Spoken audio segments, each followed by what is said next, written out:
À Saint-Josse, Émir Kir, le bourgmestre grand vainqueur du scrutin communal du 13 octobre dernier, est accusé par les autres têtes de liste de manipuler les procurations.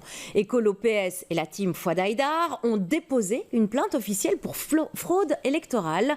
Simon Brème, on vous retrouve depuis la maison communale de Saint-Josse. Vous avez pu vous entretenir avec les différentes parties de ce dossier.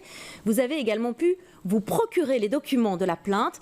Qu'est-ce qu'il en ressort exactement ? Écoutez, ce qui est principalement pointé du doigt, c'est un nombre suspect de procurations. D'une part, il y a 2 bureaux où il n'y avait pas du tout de procuration, c'est ce que dénoncent les plaignants, 2 bureaux importants sur les 12 que compte la commune de Saint-Josse. D'autre part, d'après les estimations, car il n'y a pas de recensement officiel, les estimations des plaignants, eh bien, il y avait ici 7,5% des habitants qui auraient voté par procuration. C'est plus qu'à Scarbeck, toujours d'après les calculs des plaignants, plus qu'à Scarbeck, où il y a pourtant 5 fois plus d'électeurs.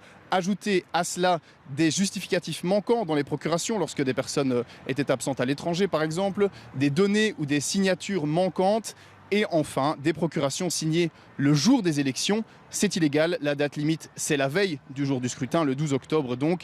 Les plaignants estiment donc arriver avec des preuves tangibles. Simon, vous vous êtes aussi entretenu avec Émir Kir. Que répond-il à ces accusations ? Écoutez, il nous a renvoyé vers un communiqué envoyé à toute la presse. Dedans, il parle, je cite, de manœuvres dilatoires, estime que tout s'est passé sans encombre et renvoie, je cite toujours, ses adversaires au désaveu de leurs électeurs. Fin de citation. En attendant, 2 plaintes ont donc été déposées, une au parquet de Bruxelles, la deuxième au collège juridictionnel de contrôle des élections, le collège qui a maintenant 30 jours pour se prononcer.